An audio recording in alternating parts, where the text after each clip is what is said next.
दोस्तों इससे पहले मैंने आप लोगों को बताया था इंग्लिश स्कोर का, और मैंने ये भी कहा था कि आप लोग इंग्लिश स्कोर का जो मॉडल पेपर है वो हमें तो नहीं लगता है, कोई और मान सकता है और शिक्षक भी मान सकते हैं, स्टूडेंट्स भी मान सकते हैं कि वह जैकबोर्ड का है, पर हमें नहीं लगता है कि वो पेपर जो जैकबोर्ड ने आप लोगों का मॉडल पेपर जारी किया था इंग्लिश स्कोर का, वो पेपर जैकबोर्ड का ही है रियलिटी में। सब कोई मान सकता है लेकिन मैं मानने के लिए तैयार नहीं हूं, क्योंकि मैं दोस्तों मेरे आसपास जो घर है इसमें सीबीएसई बंदे भी है जो उनका मॉडल पेपर बिल्कुल हूबहू ऐसा ही था।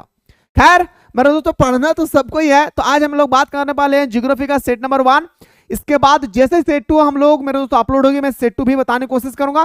पहला मेरे दोस्तों फुल सॉल्यूशन पे बात करेंगे, ऑब्जेक्टिव और सब्जेक्टिव दोनों पर हम लोग को जबरदस्त तरीके से बात करना। आइए सर जल्दी जल्दी हम लोग देखते हैं। दोस्तों पहला क्वेश्चन आपकी स्क्रीन पे है, बहुत तगड़ा क्वेश्चन दिया था कि संभववाद की अवधारणा ने में किस घटक को ज्यादा महत्व दिया। संभववाद, सबसे पहले तो आपको संभववाद के बारे में पता होना चाहिए, क्योंकि 1 मार्क्स का क्वेश्चन आपके पेपर में आएगी। तो बताएंगे सर मानवीय घटक, क्या हो जाएगा मेरे भाई, मानवीय घटक। और इसके बाद कौन से सब्जेक्ट के बारे में मॉडल पेपर देखना चाहते हैं जल्दी से कमेंट सेक्शन में कमेंट करना ना भूले। मेगा नगर की जनसंख्या कितनी होती है, जो मेगा नगर है भाई इसकी जनसंख्या कितनी होती है, तो बताएंगे सर 50 लाख से अधिक वाले लोगों को हम लोग बोलते हैं मेगा नगर, यानी किसी कभी कभी इसको हम लोग मेगा सिटी के नाम से भी जानते हैं। आते हैं सर अगला क्वेश्चन पे। क्वेश्चन नंबर 3 पूछा गया था कि विश्व में सर्वाधिक जनसंख्या केंद्रित है। अगर मैं बात करूं सर, हमारा क्वेश्चन नंबर 3 है कि विश्व का सबसे ज्यादा जनसंख्या कहां निवास करते हैं, मैदानी भाग में। याद रखिए लगभग 60 से 70% भाग जो है मेरे भाई याद रख रहा है हमारे मैदानी भाग में निवास करते हैं। क्वेश्चन का लेवल बहुत शानदार दिया है ज्योग्राफी में, ज्योग्राफी में कोई हार्ड नहीं था भाई। भारतीय जनगणना इतिहास में किस वर्ष ग्रेट डिवाइड की संख्या दी गई थी, ग्रेट डिवाइड की संख्या कब दिया गया था, क्वेश्चन नंबर 4 में पूछा गया है। तो बताएंगे सर याद रखना है 1921 को। कब मेरे भाई, 1921 को, यानी बोल सकता हूं सर ऑप्शन नंबर हमारा डी इसका राइट आंसर हो जाएगी। लास्ट तक बने रहिएगा, सब्जेक्टिव भी आप लोगों को बताने वाला हूं, ठीक ना। मानव विकास की अवधारणा निम्न में से किस विद्वान की देन है, तो मैंने बताया था कि मानव विकास की अवधारणा मेरे दोस्तों मैंने डॉक्टर महबूबुल हक का नाम बताया था, याद रखना है। और ये कहां के निवासी थे इसको भी ख्याल रखिएगा, ये हमारा पाकिस्तान का निवासी है भाई। चलिए सर क्वेश्चन नंबर 6 पे बात करते हैं। अगला क्वेश्चन है, क्वेश्चन नंबर हमारा 6 है कि निम्न में से किस कृषि प्रकार का विकास यूरोपीय उपनिवेश समूह द्वारा किया गया था। यानी जो हमारा यूरोपीय है ना भाई, यूरोपीय ये जो कृषि किया गया था किस समूह के द्वारा, तो बताएंगे सर रोपण कृषि। रोपण कृषि किसे कहते हैं सर, जहां पे लिक्विड पदार्थ में होती है, जैसे चाय हो गया, कॉफी हो गया, कोको हो गया, कहवा होगा, गन्ना हो गया, ये सब हमारा आता है किसमें सर, तो बताएंगे सर हमारा रोपण फसल। मेरे भाई क्वेश्चन देखिए भाई, फाइनल में भी वैसा ही क्वेश्चन देखने को मिलेंगे, है ना।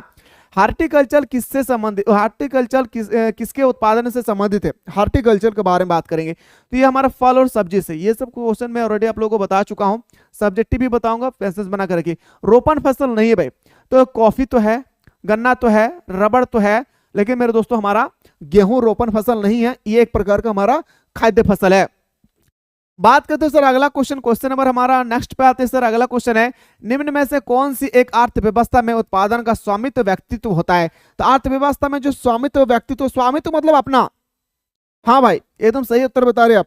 स्वामित्व का मतलब क्या होता है, अपना बोलते हैं ना भाई, अपना पूंजीवादी, हम अपना है भाई, हम किसी को नहीं देंगे, बोलते हैं ना भाई। अगला क्वेश्चन पाते हैं सर, जापान का ड्रेटायट किसे कहा जाता है, जापान का ड्रेटायट किसे कहा जाता है, ये क्वेश्चन नंबर आपसे 10 में पूछा गया भाई, किससे पूछा गया 10 में। तो बताएंगे सर याद रखिएगा नोगया, क्या मेरे भाई, नोगया इसका सही उत्तर हो जाएगी। मैं फर्स्ट इसलिए बता रहा हूं क्योंकि सेट 2 भी जस्ट घोषित हो, तो सेट 2 भी घोषित होने वाली है, बस 10-15 मिनट में आ जाएगी, तो वो भी मैं आप लोगों को बताने की कोशिश करूंगा।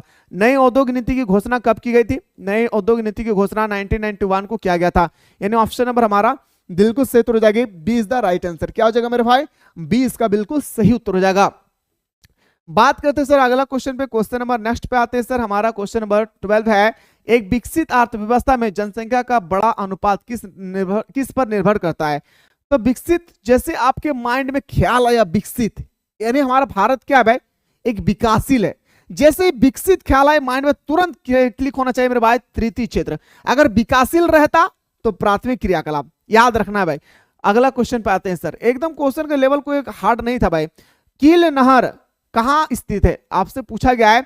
जो हमारा कील नगर है ना भाई, वो कहां स्थित है, कील नगर हमारा जर्मनी में स्थित है। कहां मेरे भाई, ये हमारा जर्मनी में स्थित है। जल किस प्रकार का साधन है भाई, किस प्रकार का संसाधन है, जल जो है वह किस प्रकार का संसाधन है, तो बताएंगे सर ये हमारा चक्रीय प्रवाह का चक्रीय संसाधन है भाई। किस प्रकार का संसाधन है, ये हमारा चक्रीय संसाधन है, यानी ऑप्शन नंबर हमारा बिल्कुल सही हो जाएगी, B is the right answer. आते हैं सर अगला क्वेश्चन पे कि अर्ध कृषि में कितने वार्षिक वर्षा आवश्यक है। अर्ध कृषि में जो बोलते हैं ना भाई थोड़ा थोड़ा नमी बनी होती है, वहां पे ये क्वेश्चन आपसे पूछा गया है कि थोड़ा थोड़ा नमी बने रहने के कारण कितना होना चाहिए था, 75 सेंटीमीटर से अधिक होना चाहिए, उसका मिट्टी जो है भीगा हुआ 75 सेंटीमीटर से अधिक होना चाहिए। अगला क्वेश्चन है कलेंसर खनिज तेल क्षेत्र कहाँ, गुजरात में है। कहाँ मेरे भाई, गुजरात में। डिगबोई कहाँ पे है मेरे भाई, तो बताएंगे डिगबोई हमारा आसम में, इसको भी ख्याल रखिएगा भाई, भूलना नहीं है सर। आइए सर बात करते हैं अगला क्वेश्चन पे। क्वेश्चन नंबर हमारा जो नेक्स्ट भाई बहुत ही तगड़ा क्वेश्चन था हमारा, विश्व का सबसे व्यस्त समुद्री मार्ग कौन सा है। विश्व का सबसे व्यस्त समुद्री मार्ग हम सभी से पूछा गया है कि वो कौन सा है, तो बताएंगे सर उत्तरी अटलांटिक। क्या बताएंगे मेरे भाई, उत्तरी अटलांटिक सबसे बड़ा, याद रखिए व्यस्त मार्ग है। अगर पूछा जाएगा कि विश्व का सबसे बड़ा महासागर, तो हिंद महासागर, सॉरी प्रशांत महासागर हमारा दुनिया का सबसे बड़ा महासागर है। और अगर आपसे पूछा जाएगा कि सबसे छोटा महासागर, आर्कटिक महासागर दुनिया का सबसे छोटा महासागर है। बात करते हैं सर अगला क्वेश्चन पे कि WTO और WHO। अगर आपसे WTO पूछे या WHO पूछे, दोनों का आंसर सेम ही होगा हमारा, जेनेवा। जेनेवा कहाँ है, स्विट्जरलैंड में, इसको भी ख्याल रखिएगा भाई।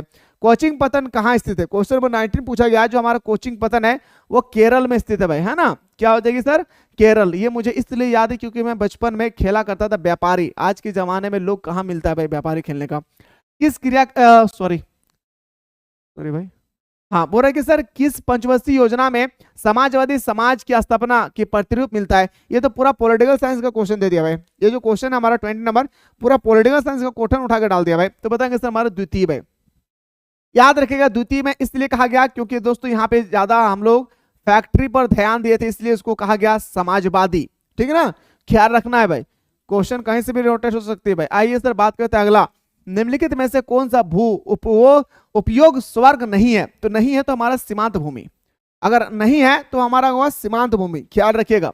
आइए दादा रे अगला क्वेश्चन तो हनी से पूछल गए रे भाई कि जल संसाधनों का संरक्षण क्यों जरूरी है। जल संसाधनों का हम लोग संरक्षण करते हैं क्यों, क्योंकि जल की अनुपलब्धता से बचने के लिए, जल जल्दी जल्दी मिल नहीं रहा है, निरंतर बढ़ती महंगाई के लिए, ये भी बिल्कुल से मांग के लिए, ये भी सही बात है।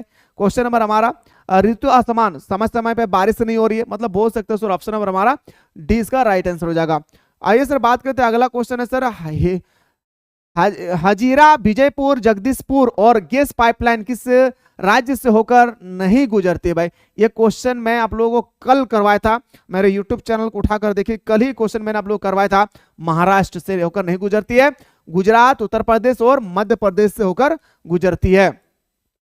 किस उद्योग नीति में उदारीकरण, निजीकरण और वैश्वीकरण को बढ़ावा दिया। कितना सिंपल सा क्वेश्चन है भाई, है ना। उदारीकरण पूछे, निजीकरण पूछे या वैश्वीकरण पूछे, तीनों क्या है भाई, सेम ही है। तो 1991 को जब उद्योग की स्थापना हो रही थी। आइए सर बात करते हैं अगला क्वेश्चन पे, क्वेश्चन नंबर हमारा 25 है सर। 25 है कि द लिमिट टू ग्रोथ, कितना खतरनाक क्वेश्चन है भाई, पुस्तक से क्वेश्चन आएगी। द लिमिट टू ग्रोथ नामक पुस्तक लिखने वाला था मिडॉज, ये आप लोग का प्री बोर्ड में पूछा गया था। अब आइए सर सब्जेक्टिव क्वेश्चन की ओर बात करते हैं। सब्जेक्टिव क्वेश्चन की ओर हम लोग चलते हैं मेरे भाई। पहला क्वेश्चन आपके स्क्रीन पे है, पहला क्वेश्चन देखते हैं मेरे भाई क्या पूछा गया है। पहला क्वेश्चन, मानव भूगोल को परिभाषित कीजिए। मानव विकास के 3 बुनियादी आयाम कौन कौन से हैं। चालवासी पशुचारण से आप क्या समझते हैं। स्वामित्व के आधार पर उद्योगों का वर्गीकरण कीजिए। तृतीय क्रियाकलाप से आप क्या समझ, ये सब क्वेश्चन पता है मेरे भाई, ये सब क्वेश्चन 1 मार्क्स का है। आप क्या सोच रहे कि 2-2 मार्क्स का है, आप लोग क्या सोच रहे कि सर ये 2-2 मार्क्स का है, ये 1 मार्क्स का क्वेश्चन है मेरे भाई, सोचिए।